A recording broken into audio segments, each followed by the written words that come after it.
بسم اللہ الرحمن الرحیم۔ السلام علیکم دوستو، آج کی ویڈیو میں ہم آپ کو بتائیں گے کہ ربیع بن سلمان رحمۃ اللہ علیہ نے کیسے اپنے حج کے اخراجات میں سے سید زادیوں کی مدد کی اور اللہ تبارک و تعالیٰ نے اسے کس انعام سے نوازا۔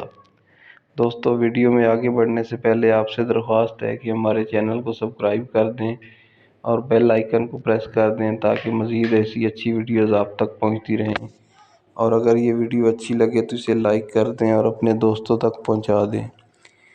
جی تو دوستو، ربیع بن سلمان کہتے ہیں کہ میں حج کے لیے جا رہا تھا، میرے ساتھ میرے بھائی تھے اور ایک جماعت تھی۔ جب ہم کوفہ میں پہنچے تو وہاں ضروریات سفر خریدنے کے لیے رک گئے۔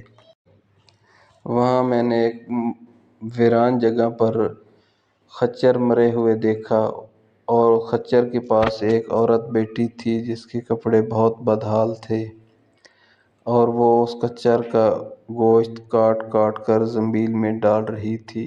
مجھے بہت تعجب ہوا کہ یہ کیا کر رہی ہے۔ میں اس کے پیچھے ہو لیا کہ پتہ کروں یہ کیا کرتی ہے، اس کا کیا قصہ ہے، کہیں یہ مردار کسی کو پکا کر کھلا نہ دے۔ میں اس عورت کے پیچھے ایک مخصوص فاصلہ رکھ کر چلتا گیا تاکہ اس کو پتہ نہ چلے۔ وہ عورت ایک بڑے مکان کے باہر جا کر رک گئی جس کا ایک بڑا سا دروازہ تھا۔ اس نے دروازے کو کھٹکھٹایا۔ اندر سے آواز آئی، کون ہے؟ اس نے کہا، میں ہی بدحال ہوں، دروازہ کھولو۔ دروازہ کھولا گیا۔ دروازے میں سے 4 لڑکیاں باہر آئیں جن کے چہرے سے بدحالی اور مصیبت کے آثار ظاہر ہو رہے تھے۔ وہ عورت اندر آ گئی اور زنبیل ان لڑکیوں کے سامنے رکھ دی۔ میں کباڑوں کی درزوں سے جھانک رہا تھا۔ میں نے دیکھا اندر سے گھر بالکل خالی اور برباد ہے۔ اس عورت نے روتے ہوئے لڑکیوں کو آواز دی اور کہا، اس کو پکا لو اور اللہ کا شکر ادا کرو۔ وہ لڑکیاں اس کو کاٹ کاٹ کر آگ پر بھوننے لگیں۔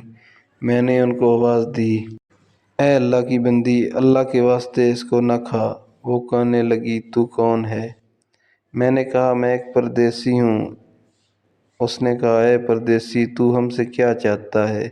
ہم خود ہی مقدر کے قیدی ہیں۔ 3 سال سے ہمارا کوئی مددگار نہیں، تو ہم سے کیا چاہتا ہے؟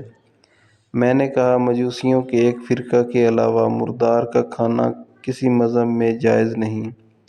وہ کہنے لگی، ہم خاندان نبوت کی شریف سید زادیاں ہیں۔ ان لڑکیوں کا باپ بڑا شریف تھا، وہ اپنے ہی جیسوں سے ان کا نکاح کرنا چاہتا تھا۔ اس کی نوبت نہ آئی، اس کا انتقال ہو گیا۔ جو ترکہ اس نے چھوڑا وہ ختم ہو گیا۔ ہمیں معلوم ہے کہ مردار کھانا جائز نہیں، لیکن اضطرار میں جائز ہو جاتا ہے۔ ہمارا 4 دن کا واقعہ ہے۔ ربیع کہتے ہیں، اس کے حالات سن کر مجھے رونا آ گیا اور میں روتا ہوا بے چین دل کے ساتھ وہاں سے واپس آ گیا، اور واپس آ کر میں نے اپنے بھائی سے کہا، میرا تو حج کا ارادہ نہیں رہا۔ اس نے مجھے بہت سمجھایا، حج کے فضائل بتائے کہ حاجی ایسی حالت میں لوٹتا ہے کہ اس پر کوئی گناہ نہیں رہتا، وغیرہ وغیرہ۔ میں نے کہا، بس لمبی چوڑی باتیں نہ کرو کہ میں نے اپنا ارادہ تبدیل کر لیا ہے۔ میں نے اپنے کپڑے اور احرام کی چادریں اور جو سامان میرے ساتھ تھا وہ سب لیا، اور نقد 600 درہم تھے وہ لیے، اور ان میں سے 100 درہم کا آٹا خریدا، 100 درہم کا کپڑا خریدا، اور باقی 400 درہم جو بچے تھے وہ آٹے میں چھپا کر اس بڑھیا کے گھر پہنچا، اور یہ سب سامان اور آٹا وغیرہ اس کو دے دیا۔ اس عورت نے اللہ کا شکر ادا کیا اور کہنے لگی، اے ابن سلیمان، اللہ جل شانہ تیرے اگلے پچھلے سب گناہ معاف کرے اور تجھے حج کا ثواب عطا کرے، اور اپنی جنت میں تجھے جگہ عطا فرمائے، اور ایسا بدل عطا فرمائے جو تجھے بھی نظر ہو جائے، جو تجھے بھی ظاہر ہو جائے۔ سب سے بڑی لڑکی نے کہا، اللہ جل شانہ تمہارا اجر 2 چند کرے اور تیرے گناہ معاف کرے۔ دوسری نے کہا، اللہ جل شانہ تجھے اس سے بہت زیادہ عطا فرمائے جتنا تو نے ہمیں دیا۔ تیسری نے کہا حق تعالی شانہ ہمارے دادا کے ساتھ تیرا حشر کرے۔ چوتھی نے جو سب سے چھوٹی تھی کہا اے اللہ جس نے ہم پر احسان کیا تو اس کا نعم البدل اس کو جلدی عطا کر اور اس کے اگلے پچھلے گناہ معاف کر۔ ربیع کہتے ہیں کہ حج کا قافلہ روانہ ہو گیا۔ میں کوفہ میں ہی مجبوراً پڑا رہا یہاں تک کہ وہ سب حج سے فارغ ہو کر لوٹ بھی آئے۔ مجھے خیال ہوا کہ ان حجاج کا استقبال کروں اور ان سے اپنے لیے دعا کرواؤں، کیا پتہ کسی کی مقبول دعا مجھے بھی لگ جائے۔ جب حجاج کا ایک قافلہ میری آنکھوں کے سامنے آ گیا تو مجھے اپنے حج سے محرومی پر بہت افسوس ہوا اور رنج کی وجہ سے میرے آنسو نکل آئے۔ جب میں ان سے ملاقات کی اور ان سے اپنے لیے دعا کروائی اور کہا کہ اللہ جل شانہ تمہارا حج قبول کرے اور تمہارے اخراجات کا بہترین نعم البدل عطا فرمائے، ان میں سے ایک نے کہا یہ کیسی دعا ہے؟ میں نے کہا ایسے شخص کی دعا ہے جو دروازہ تک کی حاضری سے محروم ہو۔ وہ کہنے لگا بڑے تعجب کی بات ہے، حج کے دوران تو ہر جگہ ہمارے ساتھ تھا، اب کہتا ہے کہ میں نے حج نہیں کیا۔ میں دل ہی دل میں سوچنے لگا کہ یہ کیا بات ہے۔ اتنے میں خود میرے شہر کے حاجیوں کا قافلہ آ گیا۔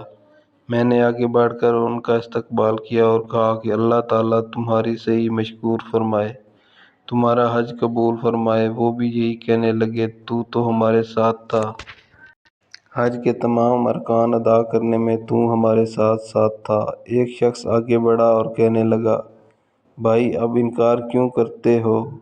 کیا بات ہے؟ آخر تم ہمارے ساتھ مکہ میں نہیں تھے یا مدینہ میں نہیں تھے جب ہم قبر اطہر کی زیارت کر کے باب جبرائیل سے باہر کو آ رہے تھے؟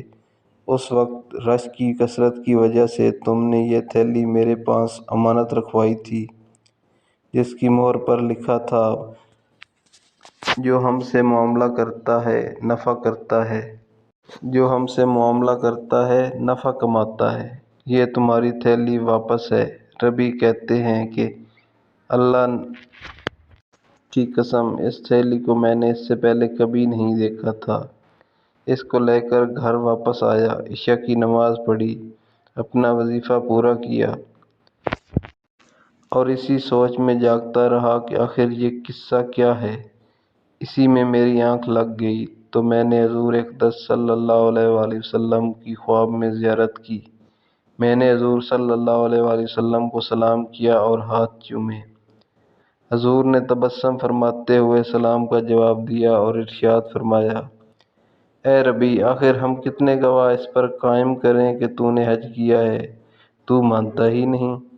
سن بات یہ ہے کہ جب تو نے اس عورت کو جو میری اولاد تھی صدقہ کیا اور اپنے زاد راہ اظہار کر کے اپنی حج ملتوی کر دی تو میں نے اللہ تعالیٰ سے دعا کی کہ وہ اس کا نعم البدل تجھے عطا فرمائے۔ تو اللہ تبارک و تعالیٰ نے ایک فرشتہ تیری صورت بنا کر اس کو حکم فرما دیا کہ وہ قیامت تک ہر سال تیری طرف سے حج کیا کرے گا، اور دنیا میں تجھے یہ عفظ دیا کہ 600 درہم کے بدلے 600 دینار اشرفیاں عطا کیں۔